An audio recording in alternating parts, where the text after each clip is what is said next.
ករណីដល់13ចាគឺថាកំពូលសម្រាប់អត់ចាស់ទេចាម្ដាយនឹងកូនយ៉ាងម្នាក់អត់ទេយ៉ាងម្នាក់ចាបងស្រីសតាតារាកំពូលល្បីហើយនេះចារ៉ាត់ចាបងប្អូននេះគឺជាសកម្មភាពចាការចូលរួមមកទស្សនានៅវីដេអូអប់រំខ្លីចាគឺខាងក្រសួងមហាផ្ទៃគាត់ជាអ្នកផលិតចឹងណាចាមានបងប្អូនយើងមកចូលរួម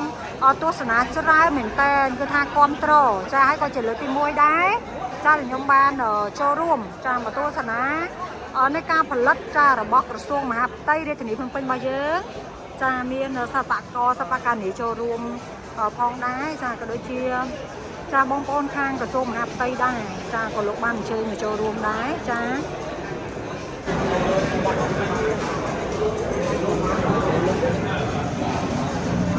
មួយចាក្មួយនេះខ្ញុំមកដែរ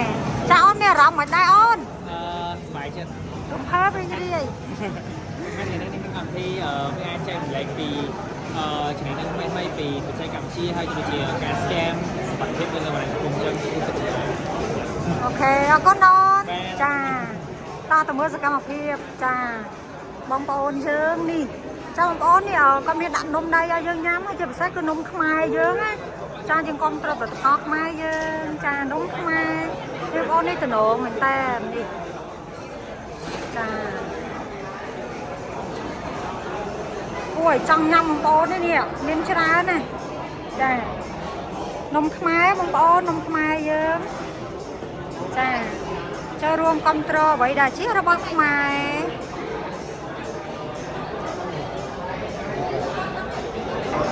ចាបងប្អូននេះសបត់ចាសបត់ចូលរួមទស្សនាបងប្អូនចា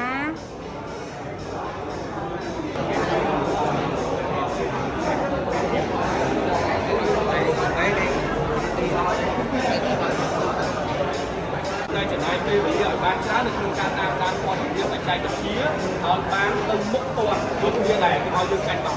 បាត់អត់ឯងនឹងខ្លួនចាញ់បោកអត់ទេតែយើងមើលវីដេអូនោះទៅយើងគិតថាពិតតែមិនតែវាមិនមែនជាការពិតទេខ្ញុំឆ្លងមើលមួយគេពុះប្រាឈើទៅយកមួយណាមួយណាមិនតែឯងមួយណាមិនអត់ទេអាហ្នឹងជាពិសេសការខ្ញុំចាញ់បោកច្រើនជាងគេនិយាយការពិតទៅការរកទុកជាសមុទ្រយើងនិយាយយ៉ាងណាបាទយើងចេះទៅតាមយើងមើលទៅយើងគិតខ្លួនឯងណាបាទមើលដឹងតែតើគេចេញព័ត៌មានផ្លូវការថាករណីហ្នឹងគឺជា AI ទេគេធ្វើចេញចាំនិយាយថាឥឡូវហ្នឹងអា AI ហ្នឹងមិនទូទៅពិតណាស់ហើយឥឡូវយើងមិនបាច់និយាយរឿងដល់ព័ត៌មានតាក់ទងរឿងករណីសង្គ្រាមករណីអីទេយើងនិយាយតែត្រឹមរឿងចម្រៀងឥឡូវហ្នឹងពេលខ្លះយើងស្ដាប់ចម្រៀងហ្នឹងយើងអត់ដឹងថាជាចម្រៀងតែគេយកទៅធ្វើ AI ទេយើងគិតស្មានតែតារាណាដែលគាត់ច្រៀងយើងអត់ដែរស្គាល់សោះតែដល់ហូបថាអូអ្នកហ្នឹងដែរជួយដល់ជាមួយមុនដល់បាទហើយគឺឆ្ងល់យើងឆ្ងល់ចឹងគាត់ថាគុំថាឡើយពុកម៉ែបងប្អូនគាត់នៅតាមជនបទស្រែកការពេលខ្លះគាត់អត់សូវបានព័ត៌មានច្រើនសូម្បីតែបងប្អូនដែលគាត់នៅទីប្រជុំជននៅទីក្រុងនៅអីយើងសង្ឃាគាត់នៅជាមួយនឹងបច្ចេកវិទ្យានឹងជួយលឿននឹងហើយគឺនៅតែដូចតែគ្នាទេបាទអូខេអរគុណច្រើនបងចឹងទីទៀតតាមទៅមកទៅចាក់នៅរបស់យើងចាំបងប្អូនដល់ទៅគាត់អាចតាមតាមស្មារតីដែរដើម្បីយកហ្នឹងពីទៅតាមបងប្អូនចាបងប្អូនអញ្ចឹងរាល់ថ្ងៃនេះយើងពិបាករស់នៅដោយសារមានព័ត៌មានខ្លាំងខ្លាជាច្រើននៅតាមបណ្ដាញសង្គមណាចាមិនថាការប្រឌិតពីជនបោកប្រាស់ក៏ដូចជា AI ផ្សេងដែលគាត់បង្កើតឡើងដើម្បីបោកប្រាស់ប្រជាជនខ្មែរណាអញ្ចឹងយើងក៏មុននឹងជឿមុននឹងគិតថារឿងនេះជាការប៉ັດយើងត្រូវតាមដាននឹងមើលឲ្យច្បាស់ថារឿងនេះជាការប៉ັດអត់ចាជា AI ឬមួយជាព័ត៌មានដែលខ្លាំងអញ្ចឹងគឺយើងប្រជាជនរាល់ថ្ងៃនេះតាមបណ្ដាញសង្គម Facebook នោះគឺមានការប្រវាក់មែនតើនៅក្នុងការតាមដានមិនដឹងថាព័ត៌មាននោះប៉ັດឬក៏មិនប៉ັດចាអញ្ចឹងមុននឹងជឿទៅលើអ្វីមួយបងប្អូនត្រូវចាណាឲ្យមើលឲ្យច្បាស់តាមដានព័ត៌មានប៉ັດបងប្អូនណាចាថាតើព័ត៌មានដែលយើងកំពុងតែតាមដាននេះតើគួរជឿឬមិនជឿចាអញ្ចឹងប្រយ័ត្នប្រយែងមែនតើព្រោះនៅក្នុងបណ្ដាញសង្គមយើងគឺភាគច្រើនឥឡូវនេះមកដល់សម័យ AI នេះគឺមានការបោកប្រាស់ច្រើនមែនតើចាមិនថាតាមរូបភាពណាទេអញ្ចឹងបងប្អូនប្រជាជនខ្មែរយើងទាំងអស់គ្នាគួរតែប្រុងប្រយ័ត្នទាំងអស់គ្នាជៀសវាង ចានៅព័ត៌មានខ្លាំងៗក៏ដូចជាការបោកប្រាស់ផ្សេងៗនៅតាមបណ្ដាញសង្គមចា ចាអាយដាមគណៈតំណែងជាទីគោរពភ្ញៀវកិត្តិយសជាទីមេត្រីចាមុនយើងឈានចូលទៅដល់ទស្សនាជាមួយនឹងរឿងអប់រំខ្លីចានេះខ្ញុំក៏មានកិត្តិយសជាសូមក្រុមអញ្ជើញចាអាយដាមម្ដងស្នេហ៍ឯកខោសំអាតអគ្គនាយកនៃអគ្គនាយកដ្ឋានបច្ចេកវិទ្យា Digital និងផ្សព្វផ្សាយអប់រំមេត្តាអញ្ជើញមកកាន់វេទិកាចាដើម្បីមានមតិស្វាគមន៍ជូនទៅគណៈតំណែងព្រមទាំងអស់ពិធីចាសូមក្រុមអញ្ជើញជាបឋមជាបាទសូមក្រាបថ្វាយបង្គំព្រះថេរានិងថេរៈគ្រប់អង្គជាទីគោរពស្ការៈដល់ពុទ្ធបំផុតសូមគោរពឲ្យដំណេដំណ័យបោភៈរដ្ឋខាត់ការតំណាងដល់ពុទ្ធឲ្យដំអភិស្ទេពដិតសសុខាអបនិរដ្ឋត្រីសុខទេជាទីគោរពសូមគោរពឲ្យដំអនុរដ្ឋខាត់ការក្រសួងអតីតសូមគោរពឲ្យដំដំគៀរៈភេទយុនៃគណៈឋានពន្ធនាគារជាទីគោរពសូមគោរពឲ្យដំលោកជំទាវលោកស្រីតំណាងក្រសួងព័ត៌មានក្រសួងអប់រំយុវជននិងកីឡាក្រសួងវប្បធម៌និងសិល្បៈសូមគោរពឲ្យដំលោកជំទាវអស់លោកស្រីជាកិត្តិយសតំណាងសមាគម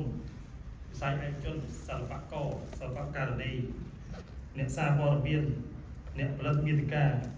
កីឡាករកីឡាករនីនិងបងប្អូនក្មួយសិស្សនិស្សិតទាំងអស់ជាទីមេត្រី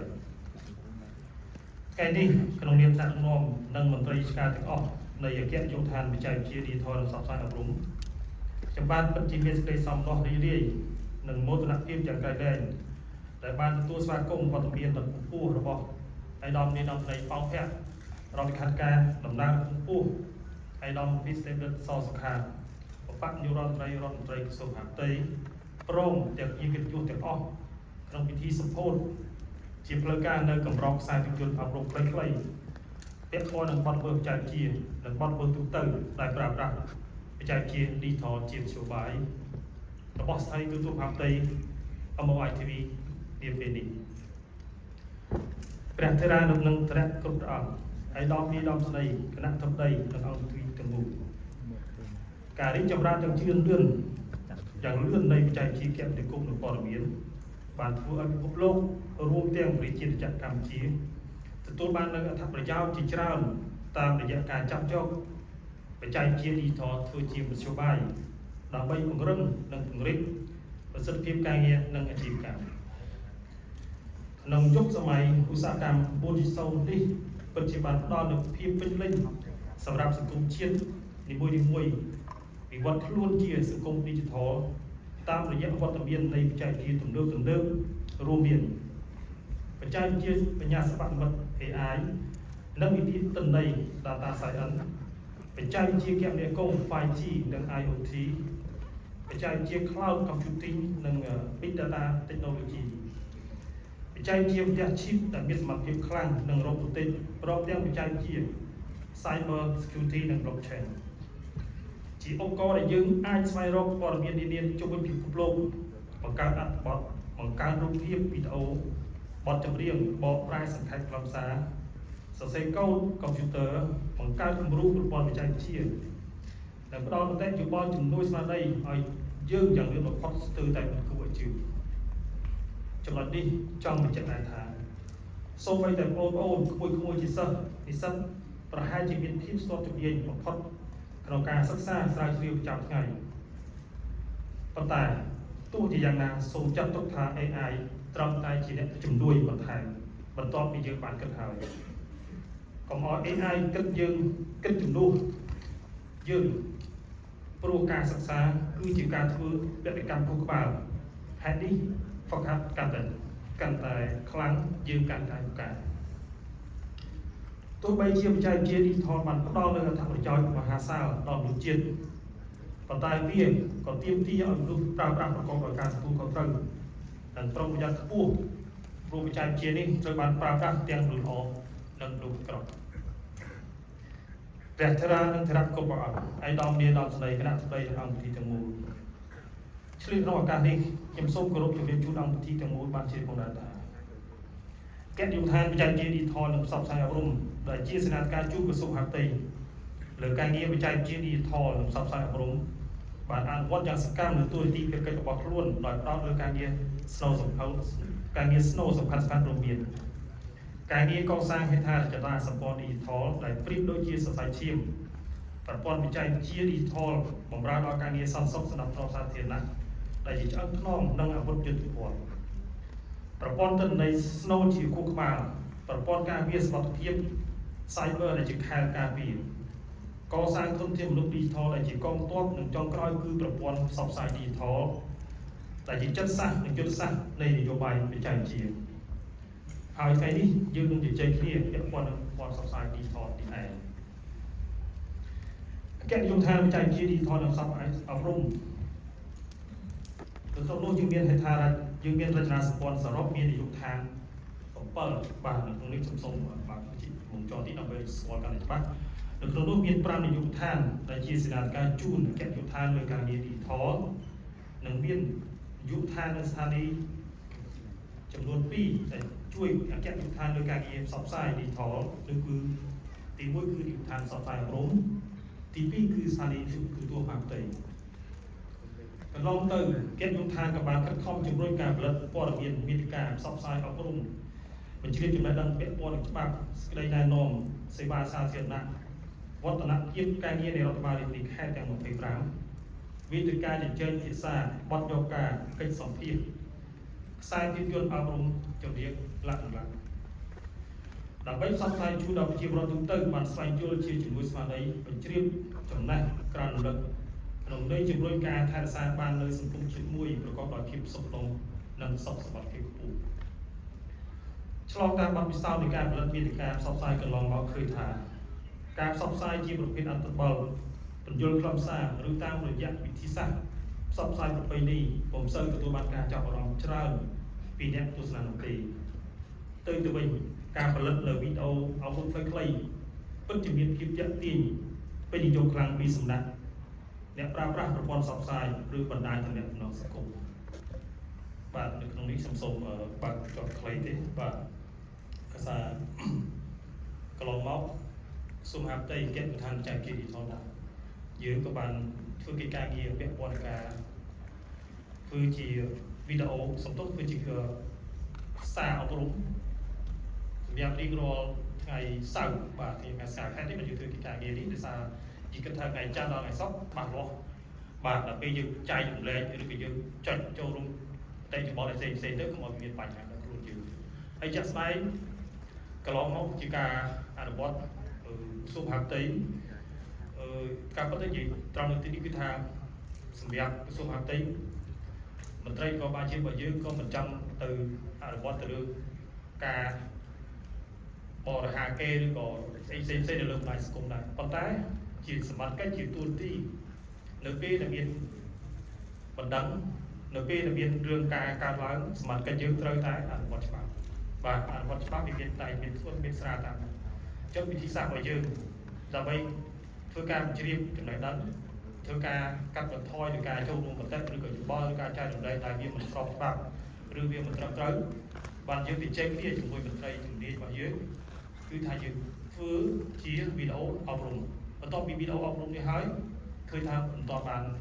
វាបានបញ្ចំណាយតាមមួយប៉ុន្តែវាមិនទាន់ទៅតាមអ្វីដែលយើងចង់បានអញ្ចឹងទេវិធីសាស្ត្រមួយទៀតគឺយើងគិតថារៀបរយសហការជាមួយនឹងខាងវិស័យឯកជនដើម្បីជួយគ្រប់គ្រងគ្នាជាពិសេសនៅថ្ងៃនេះយើងអញ្ជើញភាគច្រើនគឺខាងតំណែងក្រសួងជំនាញពាក់ព័ន្ធក្រសួងព័ត៌មានក្រសួងអប់រំបាទបូករួមជាមួយនឹងអ្នកផលិតមាតិកាអ្នកដែលមានគេហៅថា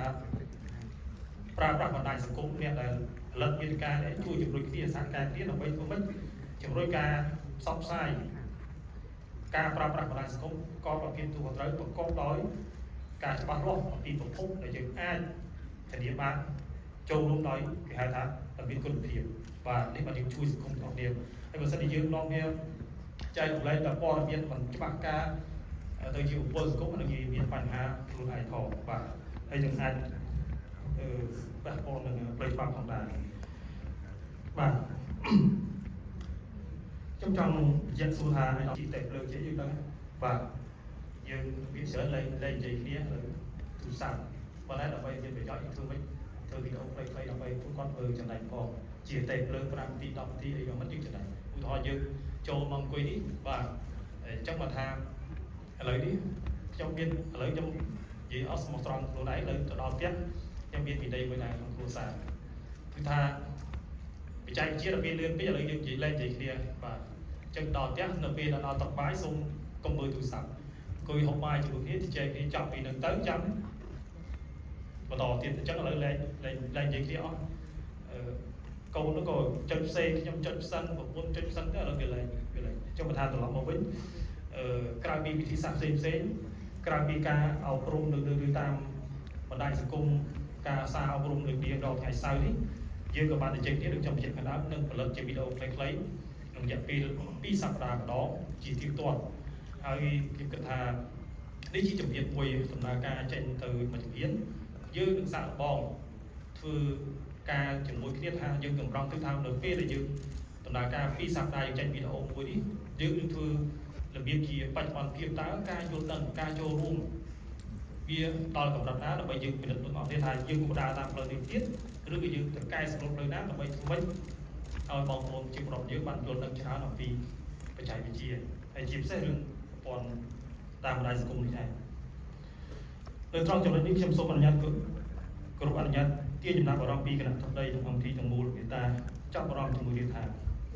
សប្តាហ៍នេះមានទីការដែលមិនសូវមានប្រយោជន៍ត្រូវបានចែករំលែកច្រើនជាងមានការបែបផ្សព្វផ្សាយអប់រំដែលជាក្តីបារម្ភរួមមួយសម្រាប់យើងគ្រប់គ្នាក្នុងន័យនេះហើយដែលគណៈដ្ឋានបច្ចេកវិទ្យាឌីជីថលនិងផ្សព្វផ្សាយអប់រំបានខិតខំគៀងគោនៅផលិតករអ្នកផលិតមាតិកាសិល្បករសិល្បករនីអ្នកឧបត្ថម្ភគាំទ្រនិងវិស័យឯកជនដើម្បីចូលរួមគាំទ្រក្នុងយុទ្ធនាការបង្កើតនៅមាតិកាផ្សព្វផ្សាយអប់រំដែលមានអត្ថប្រយោជន៍សម្រាប់សង្គមជាតិជាពិសេសការផលិតមាតិកាផ្សព្វផ្សាយអប់រំពាក់ព័ន្ធនឹងបទល្មើសបច្ចេកវិទ្យានិងបទល្មើសគ្រប់ប្រភេទដើម្បីបង្ការទប់ស្កាត់នៅហានិភ័យនានាដែលជាសកម្មភាពគ្រប់គ្រងមិនអាចខ្វះបានជាមួយគោលនយោបាយឃុំស្កាត់មានសមត្ថភាពរបស់រដ្ឋាភិបាលកម្ពុជាយើងខ្ញុំក៏សូមការចូលរួមគ្រប់គ្រងពីសំណាក់ឯកឧត្តមលោកទាវលោកស្រីតំណាងក្រសួងស្ថាប័នសមាគមសិល្បករសិល្បករនីអ្នកផលិតមាតិកាកីឡាករកីឡាករនីសិស្សសានុសិស្សដើម្បីជំរុញការចែករំលែកផ្សព្វផ្សាយអំពីមាតិកាអប់រំទាំងអស់នេះទាំងអស់នោះដើម្បីសង្គមជាតិយើងទទួលបាននូវសុខសុវត្ថិភាពសន្តិភាពនិងភាពរីកចម្រើនជារៀងរាល់ថ្ងៃចំពោះយុទ្ធនាការលើកទី1នេះមានរយៈពេល6ខែដែលអគ្គនាយកដ្ឋាននឹងផលិតវីដេអូចំនួន12រឿងដែលនឹងចេញផ្សព្វផ្សាយរៀងរាល់2សប្តាហ៍ម្ដងនៅលើកញ្ចក់ទូរទស្សន៍មហាផ្ទៃតាមរយៈកម្មវិធីទូរទស្សន៍តាមរយៈកម្មវិធីទូរស័ព្ទដៃ MOITV ប្រព័ន្ធទូរទស្សន៍ផ្កាយរណបទូរទស្សន៍ខ្សែកាតថ្នាលទូរទស្សន៍ឌីជីថលនានាបណ្ដាញទំនាក់ទំនងសង្គមនិងតាមរយៈប្រព័ន្ធផ្សព្វផ្សាយក្រសួងមហាផ្ទៃប្រព័ន្ធផ្សព្វផ្សាយអគ្គនាយកដ្ឋានបច្ចេកវិទ្យាឌីជីថលផ្សព្វផ្សាយអប់រំជាប្រចាំស្របពេលជាមួយគ្នានេះក្នុងឱកាសនៃទិវាលោកឪពុកដែលឈានដល់នាថ្ងៃអាទិត្យទី21ខែមិថុនាឆ្នាំ2026ឆាប់ខាងមុខក្រុមការងារផលិតបានរៀបចំនូវសាច់រឿងចំនួន2ដើម្បីយកមកចាក់ផ្សាយជូនដល់អង្គពិធីបានទស្សនាក្នុងឱកាសនេះដែលក្នុងនោះមានសាច់រឿងមួយដែលមានខ្លឹមសារពាក់ព័ន្ធដល់ទូអង្គឪពុកដែលត្រូវបានរងគ្រោះដោយសារការមិនសូវយល់ដឹងអំពីបច្ចេកវិទ្យាផងដែរមុននឹងបញ្ចប់ជ្រាបក្នុងឱកាសនៃទិវាលោកឪពុកខ្ញុំបាទសូមគោរពជូនពរដល់លោកឪពុកគ្រប់រូបទទួលបាននូវសុភមង្គលពីភរិយាបុត្រាបុត្រីក្រុមគ្រួសារជាទីស្រឡាញ់និងកក់ក្ដៅបំផុតជានិច្ចនិរន្តរ៍ព្រមទាំងចូលរួមក្រើនរំលឹកដល់កូនក្រុមគ្រួសារមេត្តាយកចិត្តទុកដាក់ចំពោះឪពុកម្ដាយជីដូនតាដែលជាព្រះរស់នៃយើងទាំងអស់គ្នា